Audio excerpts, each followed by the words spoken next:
Hey, since it's the season of winter and the month of December, it's time to get into the icy spirit with Ice Age and the scene that changed it. An extract of an animation studio now gone that had the rare success of capturing lightning in a bottle the first time, though kinda struggling to keep a hold of it any time afterwards. Either way, Ice Age 1 was an absolute hit and pretty much the powerhouse behind the company's entire runtime.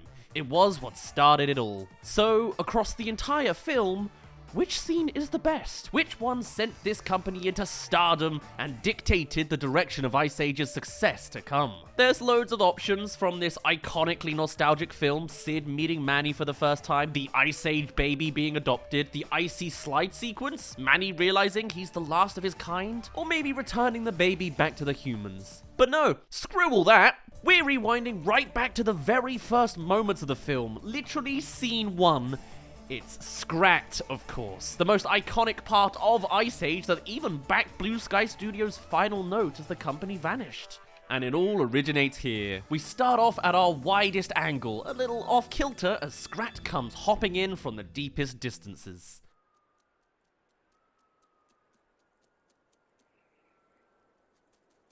The tiniest of imagery to show how vulnerable and weak this little character is, as he jumps to different screens of ice, clearly searching for something.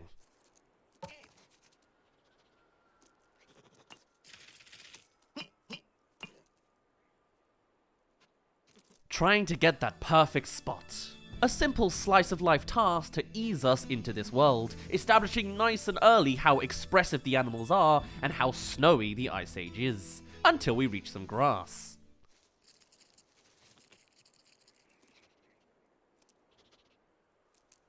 Now, just as simply showing a little more traits of Scrat as we slowly get closer to him. This time we see he's sniffing out the best spot on his travels.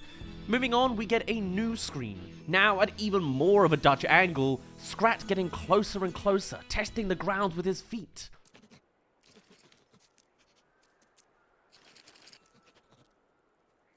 Until we eventually dart to the much awaited spot, and you know it's a good one from Scrat's little squeak. So naturally, we start to see more of those stubborn character traits of fighting to make it work come into play, until eventually the movie pulls a fast one on us with... That's not how real life works. A simple gag of a buried acorn cracking the ground extrapolates further and further. We get to see it speed away as Scrat looks underneath himself diagonally, the camera flipping to be entirely upside down in a freaky artsy shot that then flips around to reveal... what seems like a big distance of clouds and landscape now exposes itself as another vertical surface. Turns out there's a big ol' mountain, and Scrat just screwed up. And way to expand your world building, quite literally by building us from a single flat surface to the high rise of the icy mountains. And this crack is volatile, seeming to almost push out pieces of ice as it parades through. The soundscape getting more and more intense as the weight of the crack seems to become more and more impactful, deepening on the bass as it all spirals all out of control. And now the filmmakers can just have fun with their established Looney Tunes physics. The crack can do loop-de-loops.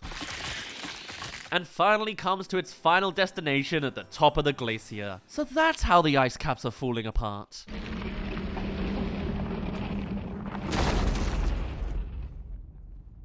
Suddenly, this tiny character we met at the start of the short has messed up in a massive way. Let's all point and laugh at his regretful expressions, and then it's time to run. Danger is approaching.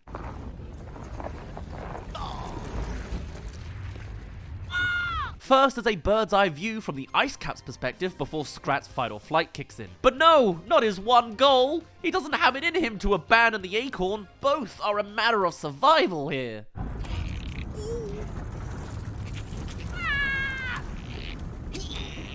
And an interesting piece of symbolic lighting here as the shadow continues to loom over the shot more and more as the glacier is on the move. It's very simple, but very effective. Much like Scrat not saying any words, expressing himself entirely in actions and faces and yelps. Animation at its finest, like any good short film. Keeping it short today, we're already halfway through, so consider subscribing or become a member to view next video now. Did you know there was an Ice Age game made for the PlayStation 5? It's called Scrat's Nutty Adventure, and we're going to be streaming it here later this month. I don't know how terrible it is, but let's cover some movie games here as well. It's on brand. And now it's time to scale up. The acorn is free and the danger apparent. Animating that scream with as many oscillations as possible, like any good cartoon. And so spikes are our next hurdle. First the ground, then the wall, and now the sky. Getting larger and larger and closer as Scrat scurries away. Shown at a variety of angles for this action sequence. Bird's eye, side angle, from the front. Until we pull out to see most of the full scale of this glacier. And little Scrat tried to keep ahead until Scrat notices something first.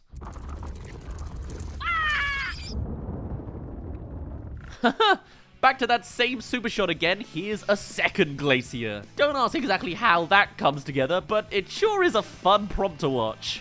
And so Scrat darts in the only direction he can over the camera with some cheeky motion blurring to help emphasize it from the editing department as the camera uses this to tilt up to the new view of the sky. The glaciers have smashed together, blocking out the sun and changing the lighting. But more so at the top, there's still space at the bottom. And now it's a new type of time trial. This shot alone tells you all you need to know. Scrat needs to escape before being crushed by the two oncoming sides, choosing to ride the acorn for a bit of speed and ingenuity. And reflecting the first riding shot with the opposite and exposing us audience to the light at the end of the tunnel. We then switch to bird's eye view to get a new scale of just how narrow this hallway is becoming before being stopped at the very last point. Ew. Even having a kind of suction sound as Scrat is caught. But it's not over yet. In classic, kinda gross fashion that always made my mum cringe a bit, Scrat pushes through. And keeping with that cartoony goodness, we even have a couple stock cartoon sound effects to come alongside the sudden propulsion Scrat has. Not entirely sure how Scrat manages to go from the ground level to all the way up here, but we'll forgive it for all the more spectacle it brings. Now falling out of the sky. Oh.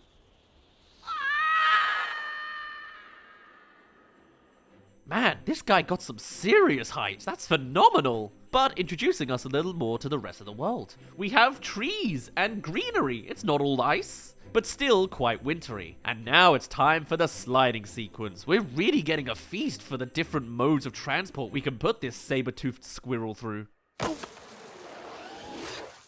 Now concluding on the ice and coming to rough rock. A great tool for your classic cartoony harm humor. Until eventually we reach the end of our journey, Scrat finally on flat ground again. Groundly here with icy caps in the distance, the only two textures we'll need for this entire movie. Stuck only by his saber teeth to highlight just a little more of his character design and natural bad luck. But despite it all, Scrat came onto our screens with one real purpose: to get that acorn and bury it for storage. And though he's been through hell to keep it, he's happy with his possession all the same. And so, Scrat can happily continue on.